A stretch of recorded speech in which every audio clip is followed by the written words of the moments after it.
Hello, everybody, and welcome to another great episode of My EdTech Life. Thank you so much for joining us on this wonderful day, wherever it is that you're joining us from around the world. We hope that today has been a fantastic day. Thank you so much, as always, for all of your continual support. We appreciate all the likes, the shares, the follows. Thank you so much to all our new subscribers on YouTube. Thank you so much for that, as our goal is to get to 1,000 subscribers this year, and we're very close. So thank you, as always, for all of your support. And I am excited to be here on this wonderful day. And we have an amazing guest. We have an international guest. We are talking to Marce Lancioni, who is joining us from Argentina this evening. Marce, how are you doing today? Thank you for having me in the show. I'm amazed by the opportunity to get to talk to you. Excellent. Thank you so much, Marce. Again, I know the time difference is from here to Argentina. It's about 2 hours ahead. So thank you so much for making us part of your day. And I'm excited to learn so much from you, as our topic is going to be about AI. And we know since November of 2022, things have changed. The education space has changed, the business space, everything has changed. So I'm really excited to dive in and hear your perspectives and learning from you in what you're seeing in Argentina with inteligencia artificial. So I'm really excited to hear from you. But before we get into that, can you give a little brief introduction and share with us what your context is within the education space? Yeah, sure. So I have been a teacher for more than 30 years. I teach English as a foreign language.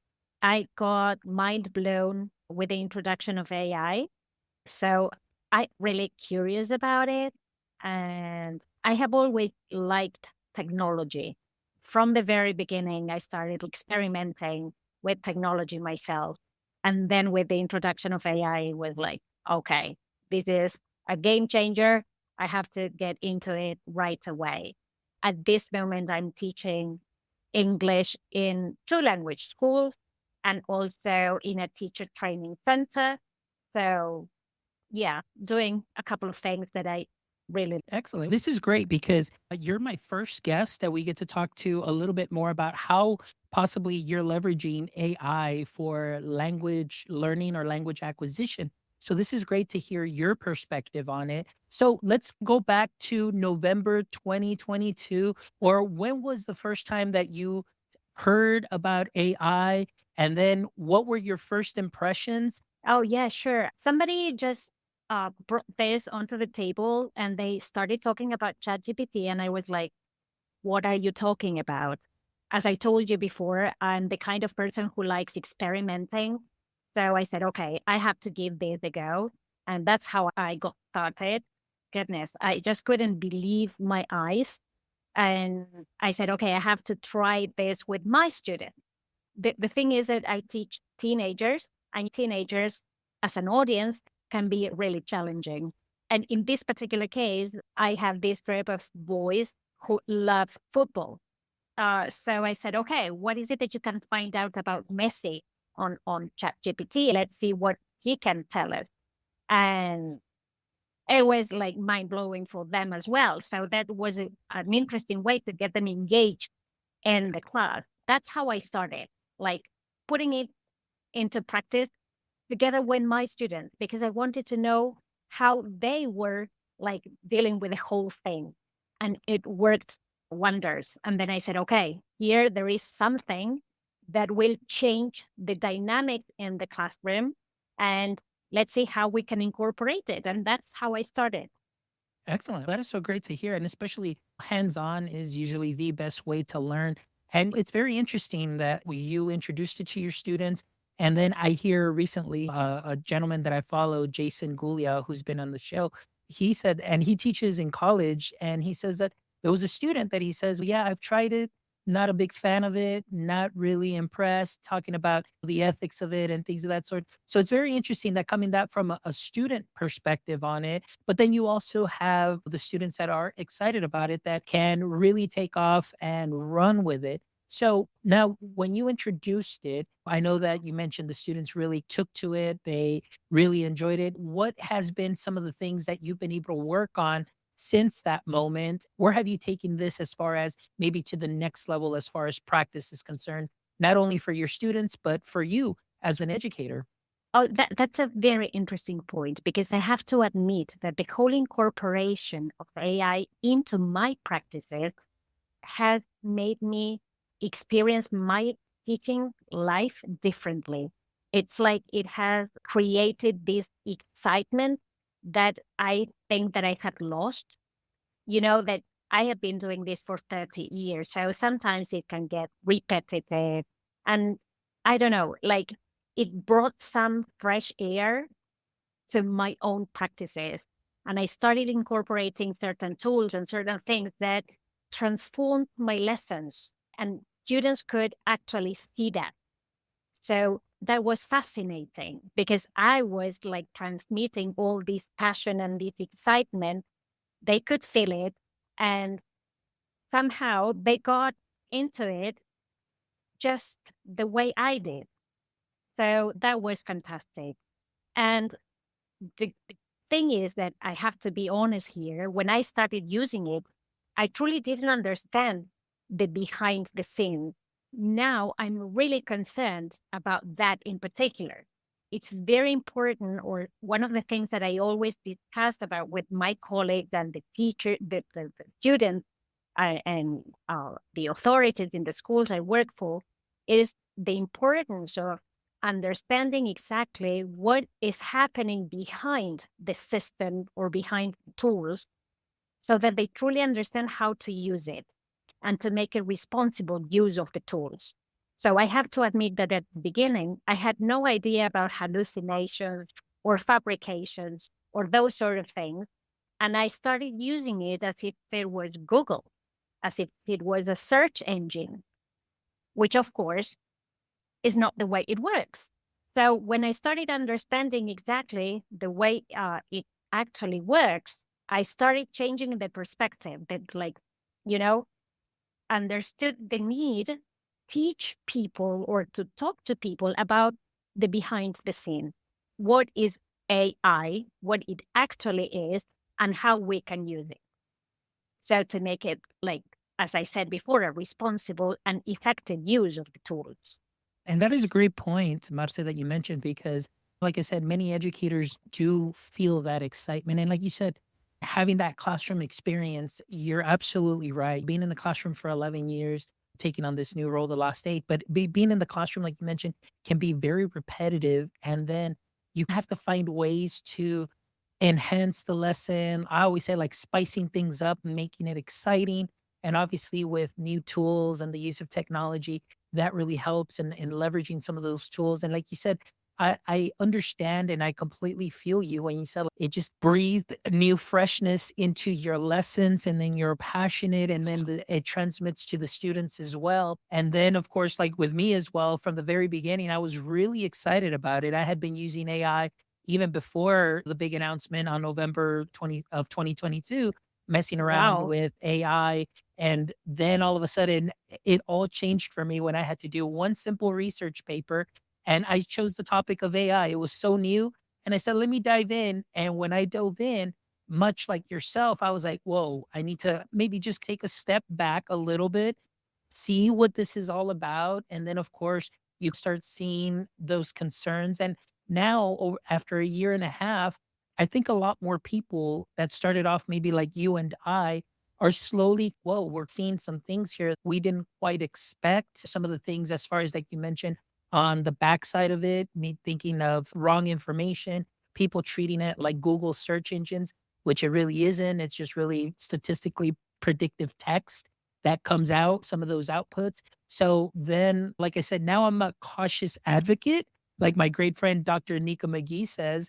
So tell me a little bit more how that felt when you realized that moment, because I know it happened to me, but that moment for you when you said, whoa, maybe I need to take a step back. What was going through your mind? And then now, how have things worked out for you as far as diving in deep into what's really happening behind the scenes?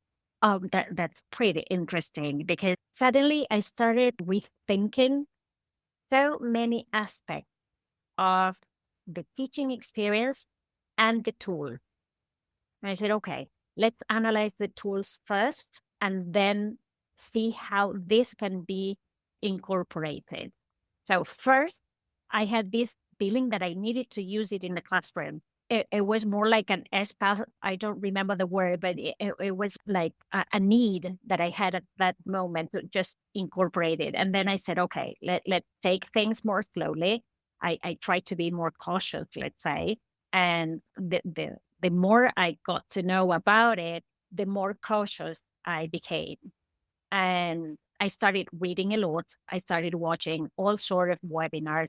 And then I said, okay, slow down, hold your horses, and take this with more responsibility, let's say. And okay, I did lots of research. I have been studying about this a lot, studying with the material that you can find on the internet. Thank God there are many reliable resources for the general public, just like you or me, in the sense that this is accessible for everybody who is interested in diving into it. So that is fantastic. Like little by little, I started getting more familiar with terminology and what was expected from it. And well, it just happens naturally then. When I started talking about this with colleagues, and have you heard about this or that? And they had no clue of what I was talking about. As a teacher, I said, okay, this is my opportunity to spread the word and to talk about this because it is right here. And our students are using some of the tools already, and you have no clue of what they are using or what they are doing with it. It is important that we get really informed about all this. So it was like I needed to spread the word to help people understand what this is all about. And how has that been for you? Because I'll be honest with you, I know it seems like almost like we almost get separated into one side or the other. And for myself, it's I really honestly see myself in the middle as far as just I'm enough of a squeaky wheel where I just like to question and say, hey, what are your thoughts? Is this right? Or and then just still see the positive side of it. And I know I keep telling everybody, like, hey, I love what this technology will be capable of doing once everything gets ironed out. But I think at the same time, like you mentioned, we need to slow it down a little bit because obviously everybody says all in the name of progress, all in the name of progress. But you don't want to cause harm in the name of progress and Exactly. especially harming some of your students or even harming yourself with some of the information that a lot of these large language models have or they give as an output. Recently, I'm seeing a lot of errors that are showing up with Google now that they're integrating their AI suggestions. You've got Meta. It seems every single application wants to put the AI right in front of you. And I think even as it's been a year and a half, it still feels like it's very in its infant stages where it's not quite right. And my biggest thing is I just don't want there to be any information that students are getting that is number one, very harmful because it's not age appropriate or it can Right. cause harm as far as bias, discrimination, things of that sort. And then who's going to be ultimately responsible for those harms? So those are the things that I'm still very cautious about. So I want to ask you, you started off very excited like I did. And I'm sure that maybe in sharing, we shared a lot with a lot of colleagues and coworkers. And now maybe they see that slight change in you. What has been the reaction that you have received? At the beginning, it was like I was in this AI bubble. And then I understood that there were just a few of us in this bubble. Yes, at the beginning, they could feel that enthusiasm. And the good thing is that I have always been cautious about it. Even though I told you I dove into it because it was like mind blowing, I took it cautiously with my students in particular because I'm talking about underage students. So I didn't want to generate anything that might be undesirable. So in that particular sense, like I have always been super responsible. So I didn't have any sort of issues regarding that. But yeah, they have seen that transformation. My colleagues, my coworkers have seen this transformation. And it's very nice to see how open they are to this. And they continuously make questions regarding this because they know that I'm studying about this all the time. I always talk about the responsible use and the reliable resources. Even before, whenever they talked about using, I don't know, the internet, when they started talking about using all the resources on the internet, just try to think of these. When I started teaching, we used to use the cassette. And if a student asked me, I don't know, can you please teach me the lyrics of this particular song? Like I had to sit down and try to listen to the song, work out the lyrics myself. So just imagine I had gone through all the changes when it comes to technology. So I have learned to be cautious with the incorporation of all these in the classes. But now again, I am trying to help everybody reflect upon the responsible use of the tools. Find out exactly what is behind this tool that you have picked to use, learn how to use it, and then introduce it into your practices. That's the approach in general. And I try things myself a lot before I speak openly about those with other people. I don't know, there is a new tool. And nowadays, you know that business is business. So they are coming up with so many tools, and not all of them are reliable, let's say, or as useful as they claim to be. So I like experimenting with the tools myself before I introduce them. That's something that is great to do and experimenting with that. And I think, like you said, I think there's been so much and so many tools that have come up. And one of my biggest concerns that you mentioned also was obviously the privacy issues, the usage agreements, things of that sort. And many times, my biggest concern is when a platform does not openly disclose what large language model they use. I feel very cautious there. And also, obviously, in the terms of service, sometimes they say, we don't save your information, we don't gather this, we won't use your information for this. However, then if you keep looking, it says, but we will use your information for our third parties, which are like OpenAI and so on. And I'm thinking Right. to myself, if this is an education platform and students the age of maybe even younger than 13 might be using it, my fear is the parental consent is not being, the teachers aren't getting parental consent. And number two, that the applications are not verifying that there is parental consent because, like you mentioned, one thing, business is business and it's all about that money. So, my thing is, if they're giving this for free, then how exactly is it that they're making their money? What is it that they're using in to get some of that funding? Because when you offer an application for, let's say, here in the US, they'll say like, oh, for $2,000, we will give you a pilot for your whole district. And then Right. all of a sudden, for $2,000, you're opening up your firewalls, you're opening up everything, and you Everything. paid them 2,000, but then the next year it's going to be $16,000 for your whole district and so on, and then you won't be able to afford it. Now, I understand that the AI or to produce a lot of those answers and work those LLMs is very expensive, a lot of resources, a lot of GPUs, a Exactly. lot of water, a lot of environmental variables that go into it. But to myself, it's just be open and transparent because it's all about the child's safety. So I want to ask, for example, in Argentina, because that's where you work, Mhm. is there anything at the national level that has been already been talked about as far as artificial intelligence or any kind of AI plans? Or right now it's just like the Wild West? It's the Wild West. There are many, let's say, people like me who are very much interested in AI and the impact it will have in different fields. There is an organization that is Sociedad Argentina de Inteligencia Artificial. These people have gathered, but they are all like you and me, people who are concerned about the responsible use of the tools and the impact that this will eventually have on the development of the country. We are working as a team, let's say, in order to present these proposals to the government.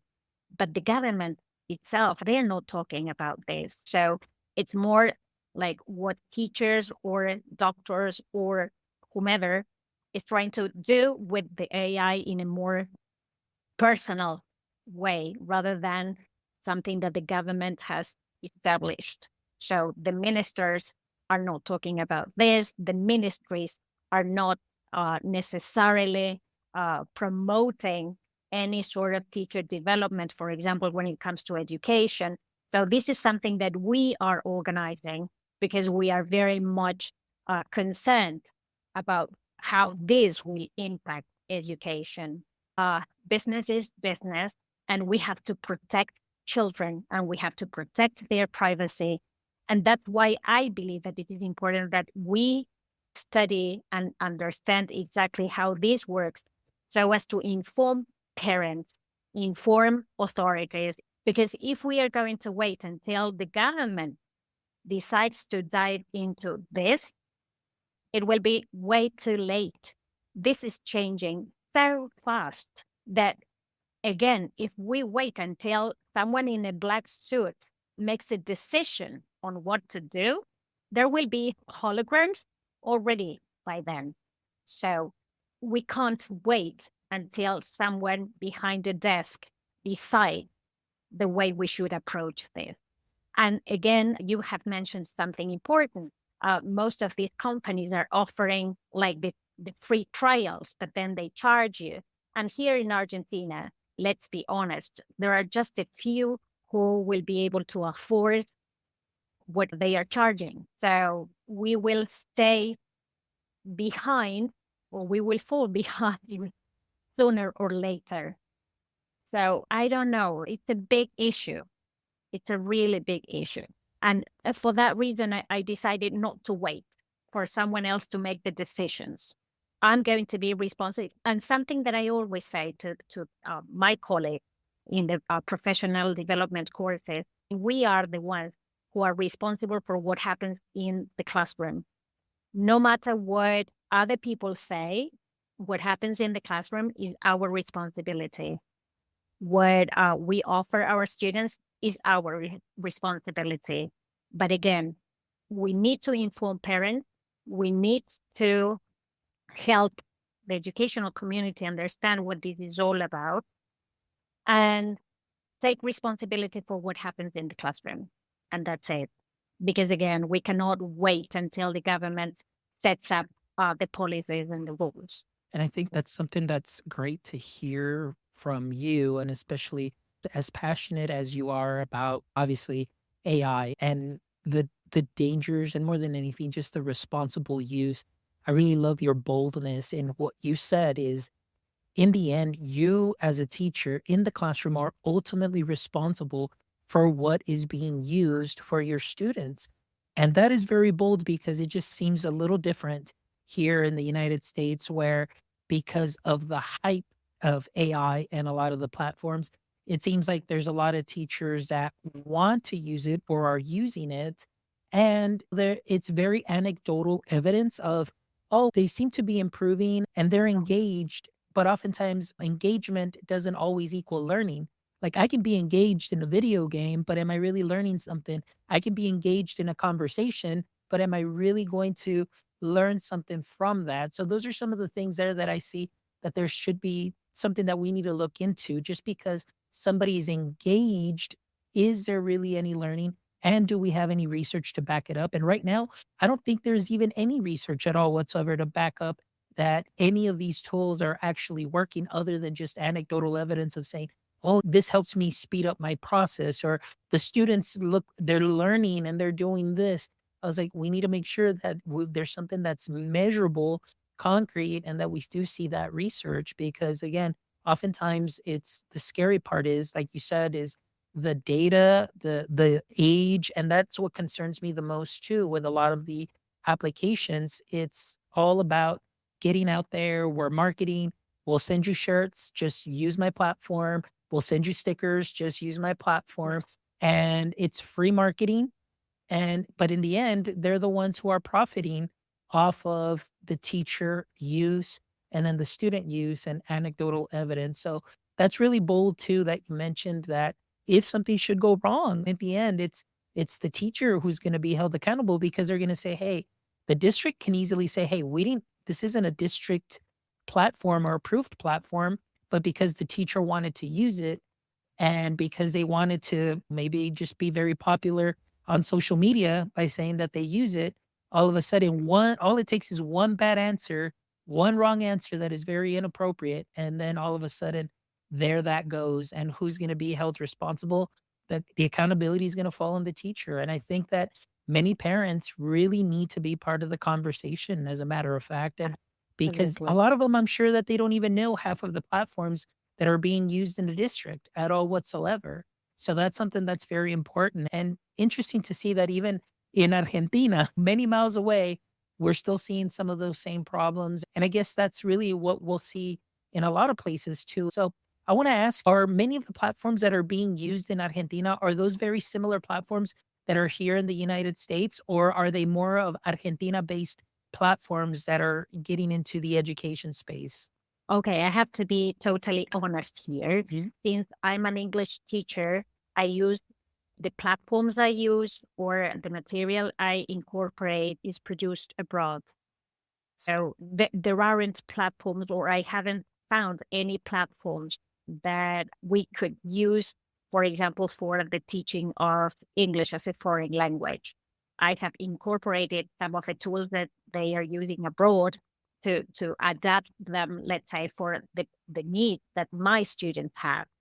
And that is another thing. You have to experiment with the tools to understand exactly which ones are suitable for your community and for your students. So at this very moment, I don't really know exactly how many platforms have been produced here in our country. I haven't used any, and there are. So yeah, I try to adapt the ones that are being used in the States or in the UK. And okay, like I'm working with those. And of course, I'm working with the large language models. And something that you said a couple of minutes ago, parents do not actually understand how those work either. I think that we have to educate the whole community, and we all have to account responsible for the use of AI. Have the feeling that parents have stepped away from the picture, and this started happening way before AI. So there are many things that people are trying to start discussing now as if it was something new. But for example, when it comes to cheating, many people or many teachers are afraid of students using these tools to cheat. Cheating has been happening forever. Like when I was a kid, my classmates would write down the answers to the questions on the back of the, I don't know, the paper, and they would cheat from there. What has changed is the tool they are using to cheat, not the cheating itself. What I love about AI is the fact that it has brought some questions back onto the table. I don't know. We should have been discussing about social media and the use of the internet. I remember 10 or 15 years ago, our students started copying and pasting answers, and teachers didn't seem to worry much about it because if the comment was, okay, never mind, at least they tried. Yeah, they tried, but it was an illegitimate use of the content. Mhm. No one talked about that. Now everybody is talking about copyright. So there are many things that we haven't discussed for some time. And now it's like everybody is very much concerned about it. What has Yep. happened like in between? What has happened with social media? Now there is evidence of the negative effect that they are having on our children's minds and brains. So, And what is it that we are waiting? This is AI has come to exacerbate the good and the bad of technology. yeah, I agree with you 100% there. A lot of the stuff that you said, even in my day, like you mentioned, talking about cheating, the cheating hasn't changed. It's just the tool. Back in my day, it's like you said, it's like the little notebook or a little piece of paper, or even on our erasers, putting down answers. I remember even getting when I was in 5th grade, I think, getting dropped off at the library because I had to do a research paper on spiders, and then I would just go to the encyclopedia and then just copy everything word for word from there because again, like you said, it's nobody checked, nobody verified, and like you said, they at least they tried. So now it's just simply the tools are getting more sophisticated for all of that. But one thing to note too, though, is that I think even with teachers, like you're saying, letting them know more and more that even just the information that you get from these large language models is not going to be 100% accurate. That's something that teachers should readily know and be able to see. And also, even just by one day to the next, a child from that had a writing level, maybe that was a little bit lower. And then all of a sudden, the next day, they turn this paper in that is just completely different and revamped from what they're used to. That should raise some flags too, as well. But then at the same time, you say, "Well, at least they tried." We need to make sure that they're just not trying, but they actually know that the information out there is not going to be 100% accurate because all of that data that is being used to train the models with, a lot of that data has a lot of bias that is already built in because of just people in general, the way that we write, the way that we think, the way that we feel. And then all of a sudden, all of this is coming here all in one spot. And now you're taking this output and thinking like this is 100% truth.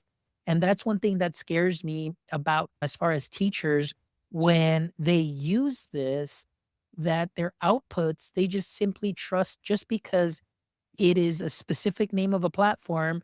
They're like, "Oh, this is perfect. It's gotta be accurate because they're an education platform and they've got 1,000 followers and they've got this, so everything has to be accurate," and it's not, and I think that is what scares me a lot too as well, that giving this information, this content that's created, and then giving it to the students and saying that it's truth without any research behind it, and it's very scary for me. Yeah. Yeah, absolutely, absolutely, and that's why I believe that it is important that everybody understands where the information comes from and what these models actually do.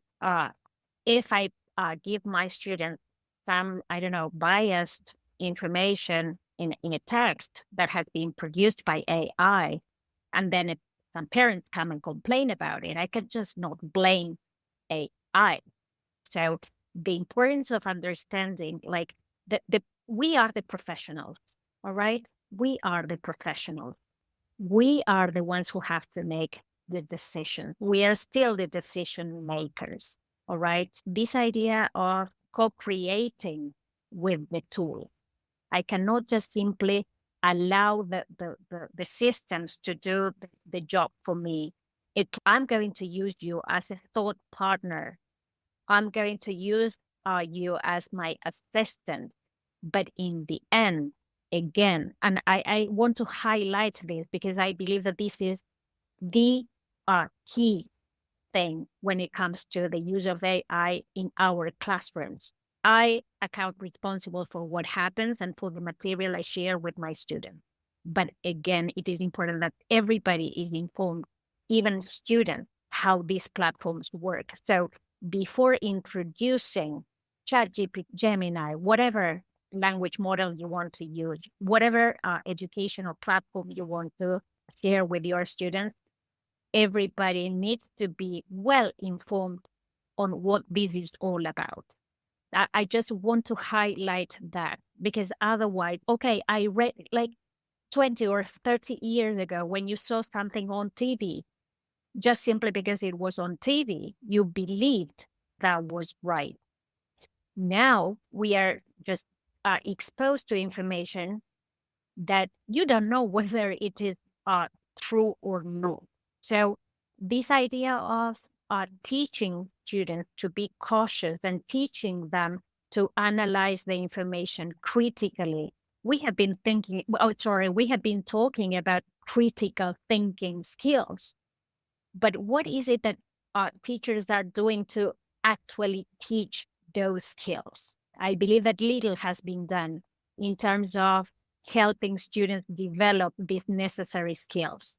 Thanks to the revolution with AI, we have started questioning this again, and we do need our students to develop skills that will allow them to read material and determine whether that is fake or not, whether that is real or not.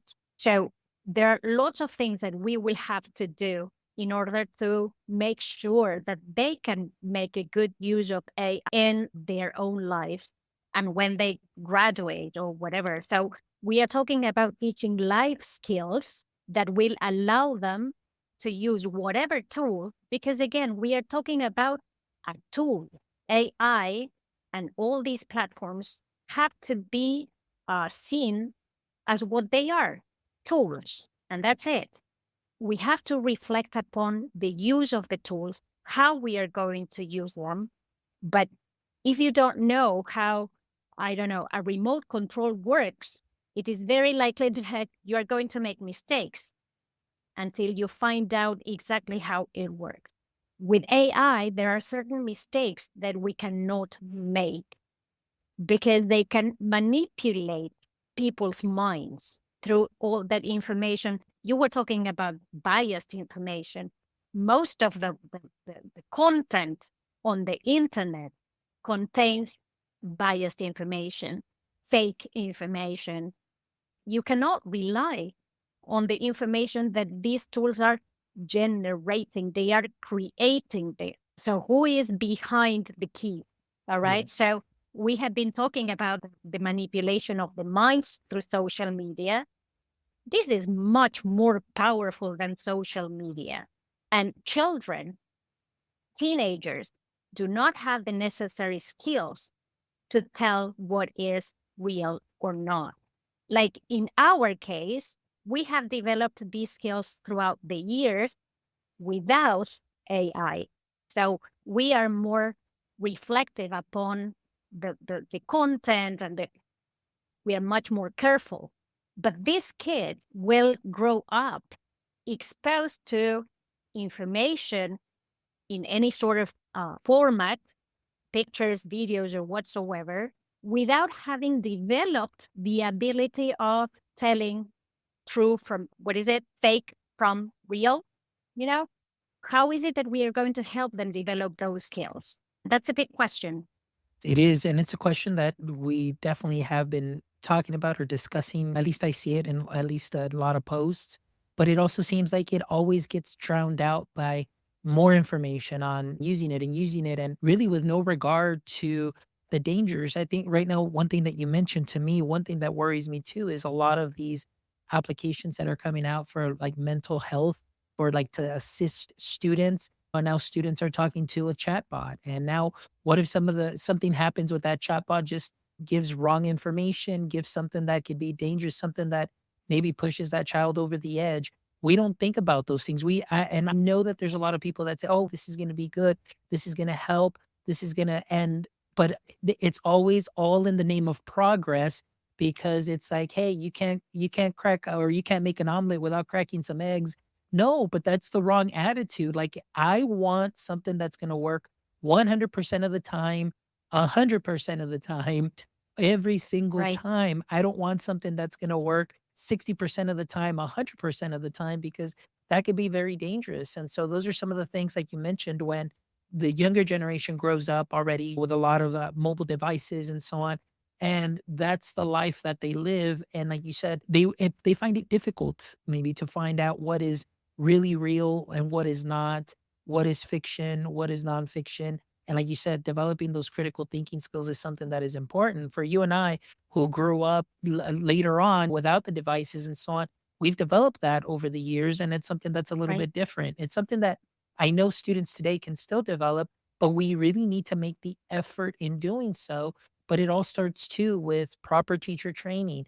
We need to also make sure that these applications are accountable and make sure that they're completely transparent and that they're talking to parents, and school districts are talking to parents, because this can be something that can be just very big and can turn out very ugly very quick, just with a couple of simple responses.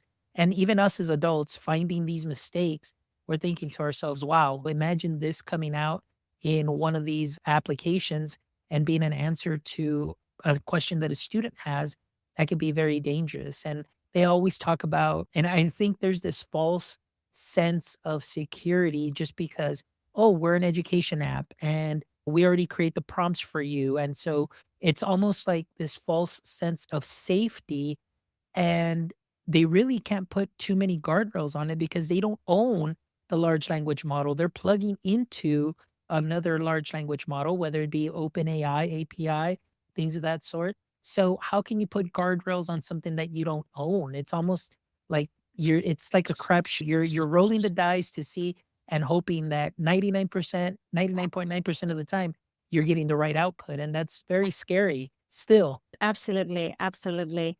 Yeah, this idea of like I wanted to highlight the idea of trying to reduce the risk every time we incorporate a tool, no matter what the name is of the tool, like reducing the risks, understanding how the platforms work and all the mistakes that they can generate. Okay, hold on. Again, be critical. Uh, and it seems to me that people are trying, or teachers are trying to transform the whole thing and shift it to the AI world.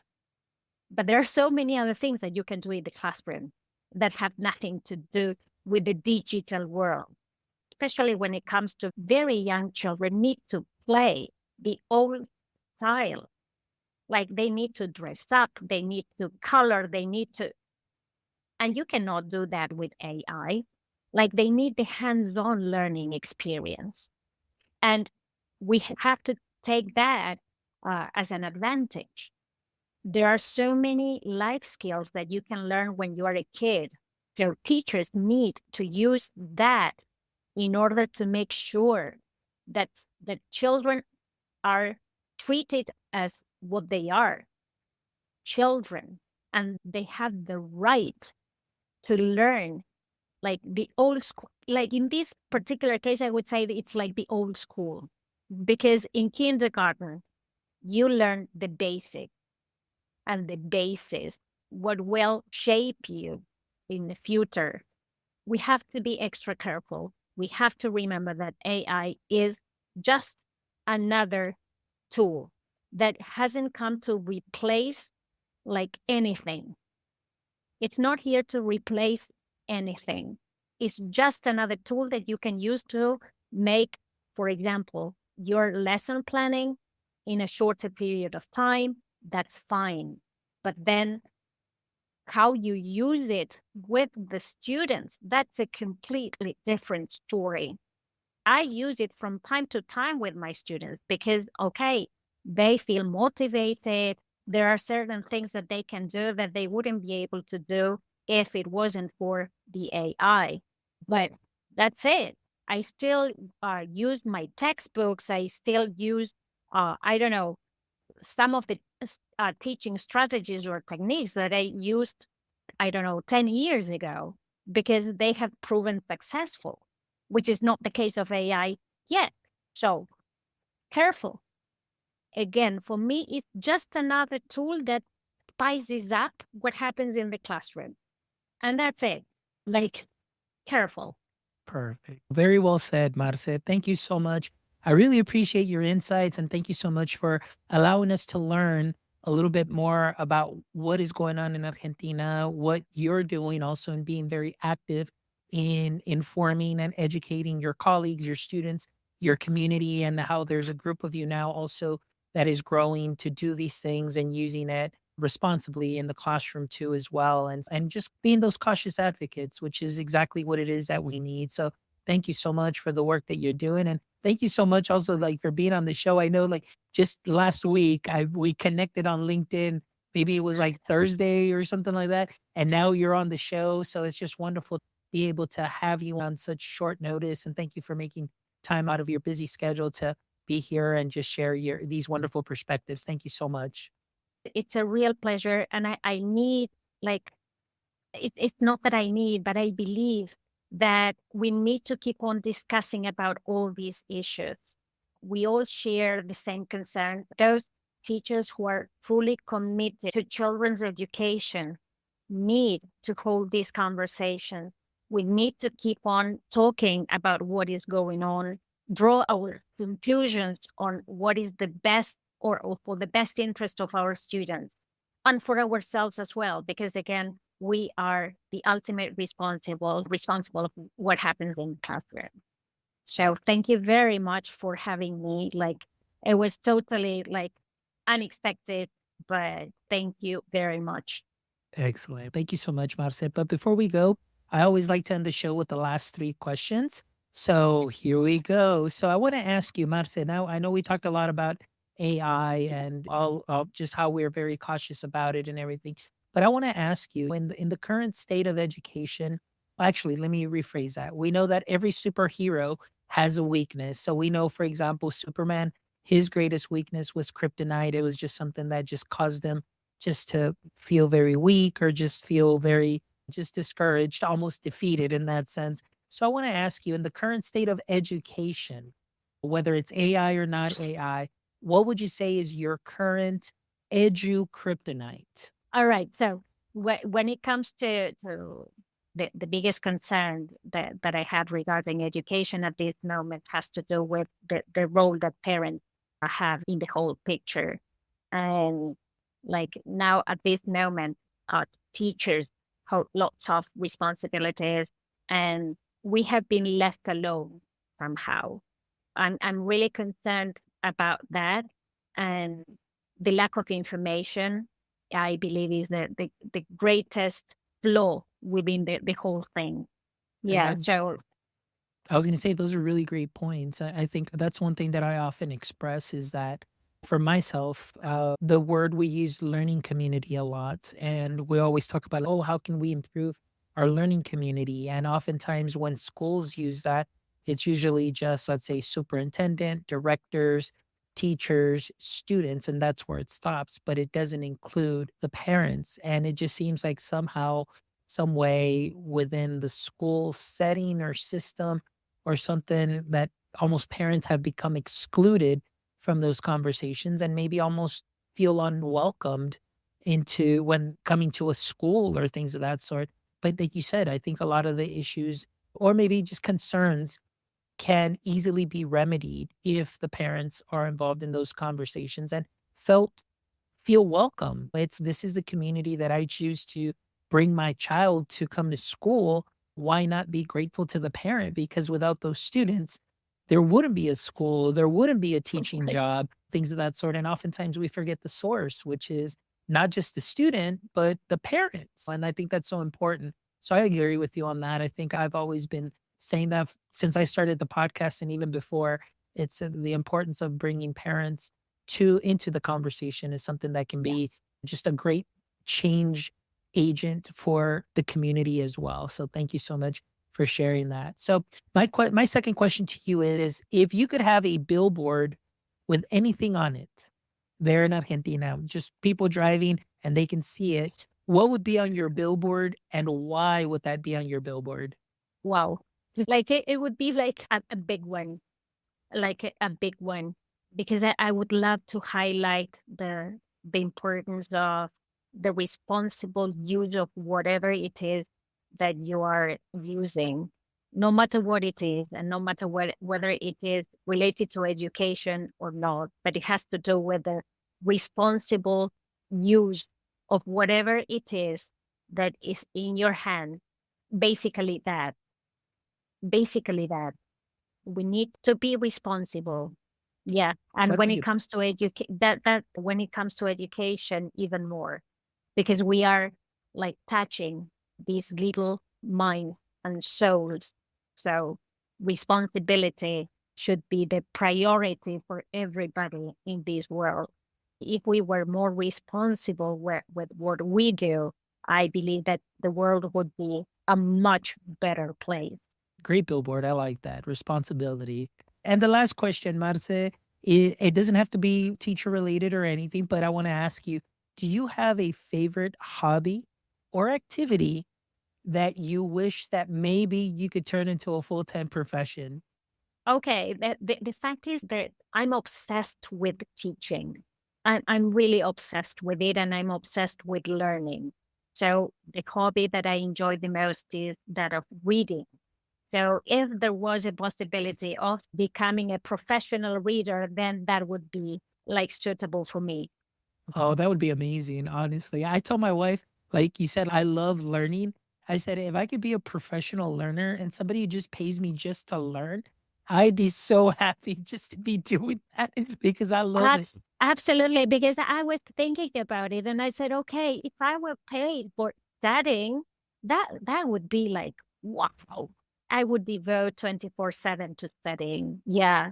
Yes. Yes, absolutely. Excellent. Marce, thank you again so much for joining us on the podcast. Thank you so much for all your insights. Like is again, like I mentioned, it was a great conversation, very powerful insights. Thank you so much for being very bold too, as well, as far as how you feel about what AI can do, can't do, but also the caution and just your boldness in stating just how responsible we are as educators for what our students see, what our students use. And in the end, that's us. That's who we are. So thank you so much for that awesome boldness. It's so refreshing to hear somebody very bold like you say those things. So thank you. I appreciate you. And to all our audience members, thank you as always for all of your support. Like I mentioned, I appreciate all the likes, the shares, the follows. Please make sure that you visit our website so you can check out this amazing episode and the other 279 wonderful episodes of My EdTech Life. So visit our website at myedtech.life, myedtech.life. And I promise you, you will find an episode just for you. We've got episodes with teachers, educators, creators, founders, and I promise you, you'll find those knowledge nuggets that you can take and sprinkle onto what you are already doing great. And again, like I mentioned, please make sure, if you haven't done so yet, jump over to our YouTube channel and please make sure you give us a thumbs up and subscribe. We'd really appreciate that so much. And thank you as always for being part of our conversation. We do what we do for you so we can bring you some amazing guests, amazing conversations, amazing topics, all to continue to add to our education space so we can continue learning from one another. So thank you as always. And until next time, my friends, don't forget, stay techie.